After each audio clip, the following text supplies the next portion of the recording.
This is News on the Hour.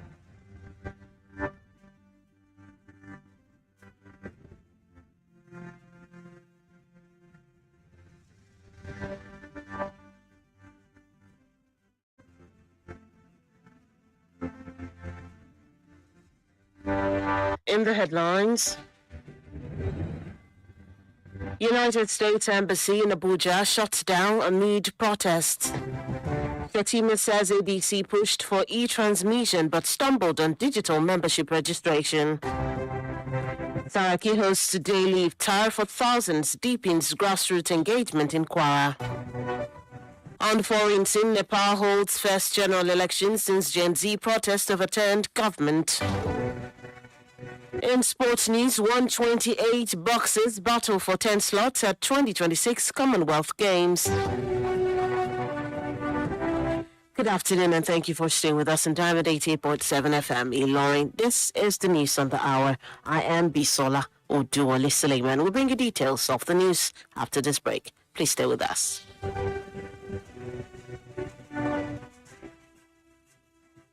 See, wait, he's from our tribe, and we have the same religion, so we have to protect our own.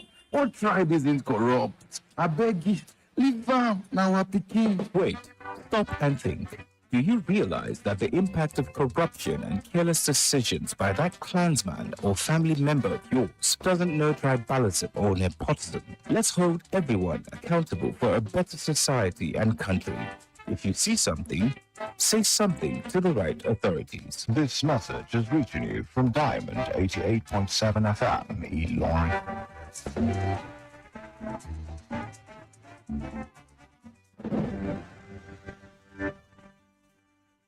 Welcome back from that short break. Please note that you can listen to us via our website, www.diamondfm.net, or watch us live on Facebook at Diamond 87 FM and YouTube Diamond FM Ilorin. Now the news in detail. The United States Embassy in Nigeria has announced the temporary closure of its Abuja office for routine business due to potential protest in the city. This was disclosed in a social media post by the U.S. mission in Nigeria on Thursday. According to the post, the closure will last until Monday, March 9, 2026, affecting both visa and American citizen service appointments, while the embassy advised visa applicants to check their email or have its account for the new appointment dates. The U.S. mission in Nigeria urged the public to continue monitoring its website and social media channels for further updates. Vice President Kashim Shettima has described the online membership registration portal of the African Democratic Congress ADC as a failure. Speaking during an interface breaking a fast attended by federal ministers and hosted by President Bola Tinubu, Shettima said the party's membership registration has been overwhelmed with fictitious names and fake identities. Shettima accused the opposition platform of spreading misinformation in their criticisms and also taunted them over their clamor for real-time transmission of election results.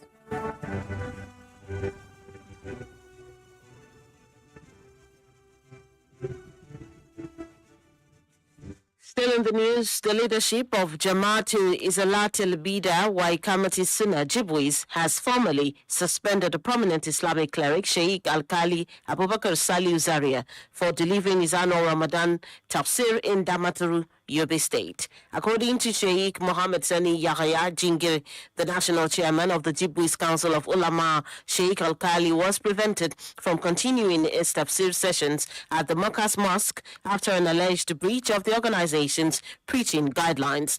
The cleric was accused of using inflammatory language and straying from the established methodology of Quranic interpretation after a recent tafsir session during which Sheikh Al-Kali strongly criticized the federal government and regional authorities over the ongoing insecurity in the north.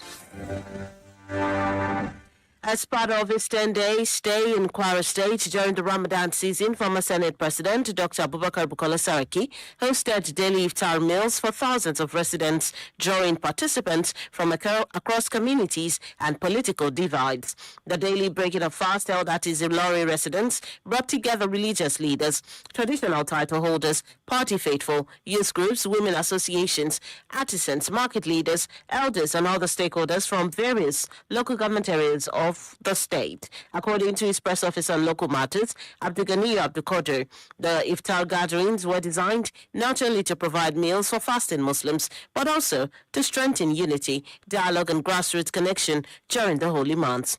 During the engagements, Saraki encouraged attendees to use the Ramadan period for reflection, prayers, and renewed commitment to peace and development in Kwara State. He emphasized the importance of unity among the people, irrespective of political or social differences.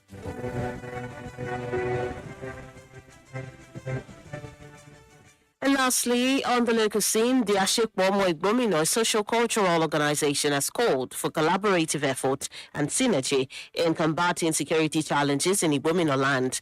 The president of the organization, Pastor Laliko Shundino, made the call at the National Executive Council meeting held on Wednesday at the Igbomino House, Gomo, Kwara State, during the official presentation of the new vice president, Comrade Bisi Fakayode, to National Executive Council members.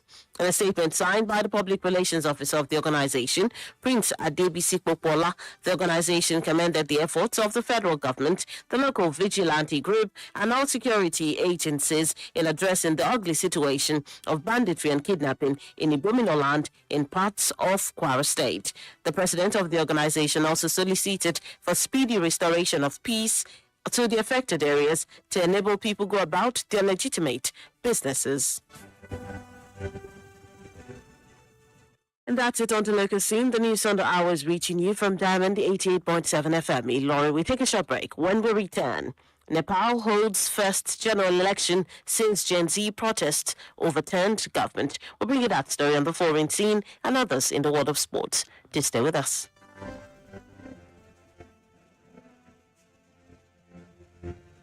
Follow us on social media, Facebook, Twitter, and Instagram at Diamond 887 FM. Diamond FM, shining supreme.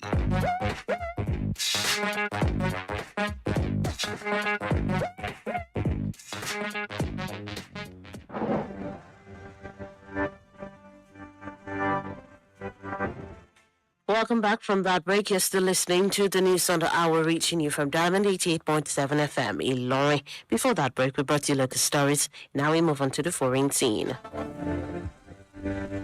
In foreign news, Nepal has today commenced its general elections, the first after Gen Z protests that took place last year against corruption, which led to the deaths of 77 people and forced the Prime Minister, K.P. Sharma Oli-led government to resign. Nearly 19 million of Nepal's 30 million people are eligible to vote to select a 275-member legislature, of which 165 candidates are directly elected and 110 selected via proportional representation. However, about 1 million of these voters, most of them youths, were added after last September's protests. Still on the foreign scene, Somalia has passed a new constitution that will allow the public to directly elect lawmakers for the first time. In recent years, members of parliament casted their votes for the president, while clan heads and elders elected lawmakers in both the federal and regional states. Prime Minister Hamza Abdi Bare described the move passed on Wednesday as an historic victory, despite a boycott by an opposition alliance. Meanwhile, the breakaway region of Somaliland has run its own affairs entirely separately since 1991 and was recognized as an independent country by Israel in December. That's it on the foreign scene. Moving into the world of sports, the Nigeria Boxing Federation has opened trials to select 10 representatives for the 2026 Commonwealth Games in Glasgow, Scotland. A total of 128 boxers, including 4 diaspora athletes, are currently locked in fierce competition at the Brai Ayonote Boxing Complex National Stadium, Surulere. The trials, which drew 101 men and 27 women, have produced spirited performances across the weight categories since preliminary bouts opened on Tuesday, with quarterfinals held on Wednesday and semifinals scheduled for today following medical tests and weigh-ins. According to Nigeria Boxing Federation Secretary General Vivian Azimene, the team size was expanded following the intervention of the Director General of the National Sports Commission, Bukola Olopade, stressing that the process would produce the strongest possible team. And that's it in the world of sport. With that, we've come to the end of the news on the hour for today. But before we go, here is a recap of the major highlights. United States Embassy in Abuja shuts down amid protests.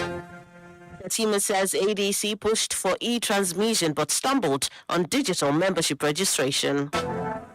Saraki hosts daily iftar for thousands, deepens grassroots engagement in Kwara. On the foreign scene, Nepal holds first general election since Gen Z protest overturned government. In sports news, 128 boxers battle for 10 slots at 2026 Commonwealth Games. Those are the major headlines that's brought to you this afternoon. Before we wrap up the news, we'll take a look at our Today in History segment. Did you know that on this day in 1984, the U.S. government officially accused Iraq of using chemical weapons against Iranian forces during the Iran-Iraq War, describing it as a breach of the 1925 Geneva Protocol? Now you know. For news coverage or information about happenings around you, kindly contact the Diamond FM newsroom number on 091-606-27526, 091-606-27526. Join us at 5 p.m. for the news across the world for a comprehensive bulletin. We'll also be bringing you the news flash at 3. The news on the hour was put together by Iroyin Ekunrere. I am Bisola Oduwale Suleiman. Thank you for listening to your Shining Supreme station. Stay tuned for the news in Yoruba. Coming up shortly. Good afternoon. Once upon a time.